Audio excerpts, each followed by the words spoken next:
quedamos en, digamos, en la porción de lo que era parte de los túbulos, un poco vimos lo que hace asa de Henle, un poco vimos lo que era túbulo contorneado distal, y ahí es donde nos quedamos un poco. Y les decía que esta era pues una muy bonita, aquí viene incluso ya con color, en donde van a poder ubicar también qué es lo que hace, sobre todo qué es lo que ingresa, qué es lo que se reabsorbe, qué es lo que se secreta. Entonces, a partir de ahí vamos a ver que, por ejemplo, en esta parte de lo que es la secreción y la excreción, vamos a tener sobre todo una gran diversidad de hormonas. De hecho, son 5 hormonas las que van a emplearse en este sistema. Y bueno, mi tabla quedó un poquito incompleta porque obviamente aquí nada más habla sobre la cuestión del efecto y el transporte que sucede a nivel de la nefrona, a nivel del cloruro de sodio y del agua. Sin embargo, si nosotros nos vamos ahora al instrumento y a los esquemas que les acabo de enseñar, pues no, hay muchos más compuestos, sobre todo elementos, tanto iones como moléculas, que van a tener este movimiento. Entonces, aquí lo interesante es que ustedes recuerden un poquito lo que estuvimos platicando, que fue la cuestión de las hormonas, que es tanto la angiotensina básicamente 1, que su estímulo es la renina, la aldosterona. Ahí vean cuál es el estímulo principal, cuál es el lugar de acción, y aquí si se fijan abajo viene la guía, en donde pueden ver que en este caso la TP es túbulo proximal, que ya es en este caso parte de lo que estuvimos revisando. El RGA es rama gruesa ascendente de lo que es la asa de Henle, que les decía que no lo tenía el primer esquema, el segundo sí lo tiene. Tiene la TD, que es el túbulo distal. Vean, túbulo distal, donde se da aldosterona, túbulo distal, nervios simpáticos, y túbulo distal, la antidiurética. Tenemos también, por ejemplo, el péptido natriurético auricular, que esto también es importante porque hacen parte de lo que es esta regulación y la homeostasis tanto de la secreción como de la reabsorción tubular. Y tenemos también, por ejemplo, un efecto a nivel de la dopamina. Aquí, por ejemplo, en este caso de lo que es el péptido natriurético, hay una parte que es la auricular, que es a nivel del corazón, y otra parte a nivel del sistema nervioso central, que son estos dos que están aquí, ¿vale? Y también, bueno, finalmente lo que conlleva lo que es el líquido extracelular. A ese nivel es donde van a ir actuando estas diferentes hormonas, y que entonces ahí vamos a poder tener esta regulación con respecto, les digo, y no nada más ubiquen a sodio y cloro, se maneja en esta porción, pero también están implícito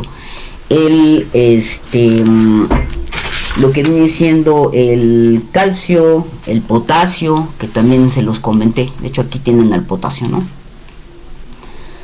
Ahora, aquí, bueno, ya habíamos platicado un poquito sobre esta parte de las funciones de la eliminación, y obviamente lo que va a eliminar como tal el riñón, pues son iones que ya no son, que son básicamente excesos y productos de desecho.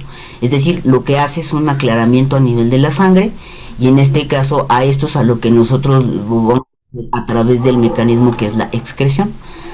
También obviamente va a tener, aquí adelantito les coloqué la parte de la secreción, que sería lo opuesto a la reabsorción. Entonces, para que por favor lo tengan muy ubicado, y aquí obviamente les coloqué precisamente que son moléculas y iones que van a salir a partir del capilar peritubular hacia el líquido intersticial, y que estos obviamente van a ser después transportados hacia la membrana vasolateral para llegar a lo que son las células epiteliales de los túbulos, y finalmente al tubular. Todo esto recorren para hacer este intercambio. Aquí simplemente les coloqué unos pequeños diagramitas en donde pueden ver ya en forma muy no tan detallada la cuestión de lo que alude a la secreción, ¿no? Y se hace por transporte activo. Vean, aquí está transporte activo, en donde básicamente vamos a tener una situación que va en dirección opuesta a lo que es la reabsorción. Entonces tenemos filtración por la parte tubular, la reabsorción a nivel de lo que son túbulos proximales, la primera porción de asa de Henle, y ya posteriormente en la última parte, que son los túbulos distales, sería la secreción, y ya finalmente la excreción. Aquí lo importante de esta parte de la secreción, que espero que no se les olvide, es el potasio y obviamente los hidrogeniones, porque ahí a ese nivel es donde vamos a tener precisamente esta regulación con mayor precisión. Y básicamente el potasio se reabsorbe, sin embargo, a nivel del proximal, pero ya bajo la influencia de la aldosterona tiene que ser secretado a este nivel túbulo colector. Y entonces ahí es, por ejemplo, les digo que es una forma que en nuestra bioquímica vamos a poder detectar que si tenemos problemas a nivel del potasio, podemos ya catalogar que hay, por ejemplo, incluso incipiente, empieza el problema renal. Este es otro pequeño esquemita, digo, es básicamente de lo mismo, ya eran muy poquitas las que nos faltaban, en donde está la parte de la secreción y ya la excreción a nivel de lo que es el túbulo colector. Y acuérdense que el túbulo colector lo vimos en 3 porciones, ahí pueden ustedes precisamente checar en donde se da esta parte de la hormona antidiurética, la situación de la excreción del potasio y ya al final cómo se forma la orina. Estas me quedaron un poco choquitas, yo lo sé, les pido una disculpa, pero ya no me daba tiempo de hacer todas las tablas y entonces se me hizo interesante el colocarles aquí la cuestión de la secreción y la acción antidiurética de la hormona, porque finalmente esto nos va a llevar a la cuestión del volumen. Entonces vean, por ejemplo, que dependiendo del estímulo, ya sea por deshidratación, por una situación en la que hay una baja, ya sea de la osmolaridad o una alta de la osmolaridad, esto va a tener obviamente una repercusión a nivel del efecto de la secreción. Aquí, por ejemplo, cuando aumenta la osmolaridad y se deshidrata el paciente, pues esto se detecta a nivel del hipotálamo, aumenta la secreción de DH. ¿Para qué? Para poder disminuir el volumen y con ello hacer una regulación. Retiene el agua para poder disminuir la osmolaridad y con ello, acuérdense, no perder la tonicidad y tampoco la presión sanguínea. Y cuando baja, pues es exactamente lo contrario.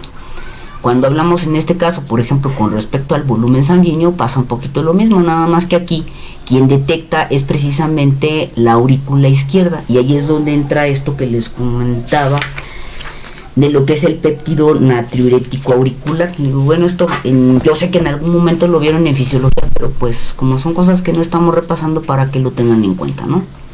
Y es un poquito lo mismo. Aquí la situación es poder dar esta situación de la secreción a la DH, que se disminuye, se aumenta. ¿Para qué? Para poder disminuir o aumentar el volumen sanguíneo, ¿vale? Y ahí a ese nivel se da. Aquí, por ejemplo, les coloqué lo que es parte de lo que es la renina y aldosterona, en donde tenemos obviamente cuál es el estímulo, es la baja o el aumento del volumen. También incluso fíjense que es sensible a la situación del potasio y a la actividad nerviosa simpática. Por lo tanto, aquí obviamente esto va a dispararse, y aquí tienen el mecanismo, qué es lo que va a hacer al final. Si en este caso tenemos una baja del volumen, pues lo que va a generar todo esto se va a desencadenar aumentando la secreción de la renina.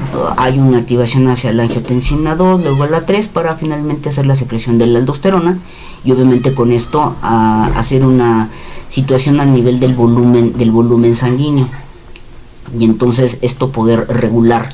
Y pasa lo contrario cuando aumenta el volumen.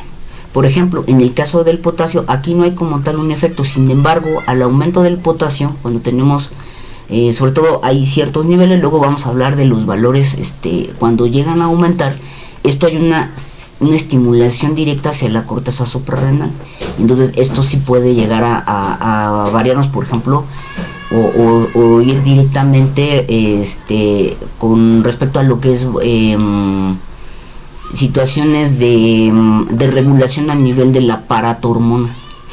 Entonces ahí es donde vamos a hacer esta parte. Y finalmente la última, que bueno, no nos afecta por los resultados, pero que sí tiene un efecto alfa-adrenérgico, porque finalmente actúa esta actividad nerviosa a nivel de la vasoconstricción de las arterias aferentes, ¿sí? Y hay un efecto beta-adrenérgico también que estimula a la secreción de la renina. Entonces esto también es importante, porque finalmente nos va a modificar el volumen finalmente de la orina, y también nuevamente a nuestra situación del flujo sanguíneo. Ahora, en esta parte yo les coloqué esta pequeña tabla, sin embargo está completa, no está completa más bien.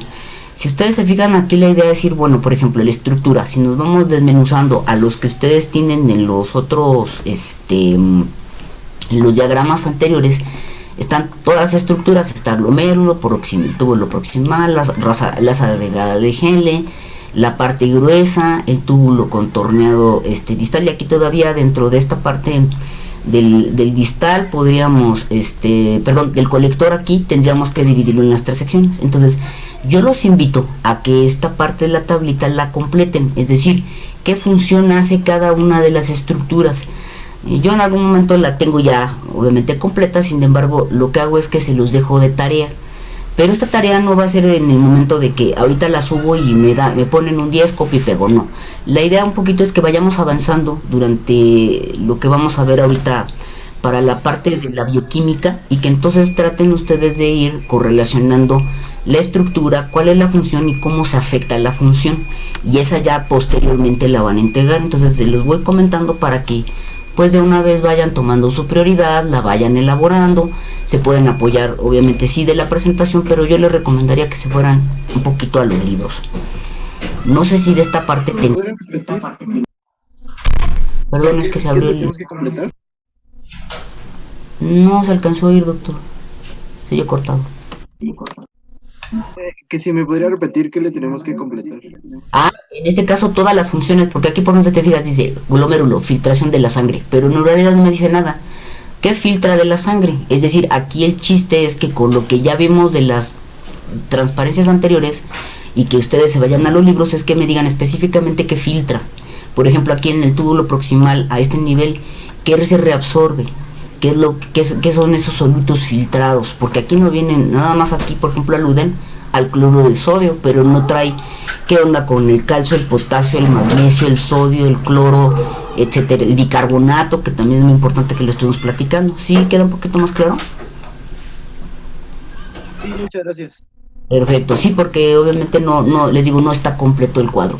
Y este cuadro, de una vez les aviso, ¿cuándo lo van a entregar? Lo van a entregar el día del examen, el día que hagamos el examen de renal y equilibrio ácido base, porque es el tema en conjunto. Ese día van a entregar esta tabla, ¿vale? Y bueno, aquí ya viene lo que les decía de la bibliografía.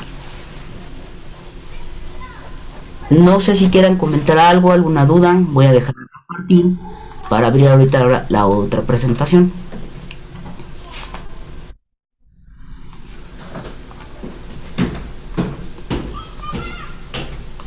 Estas dos presentaciones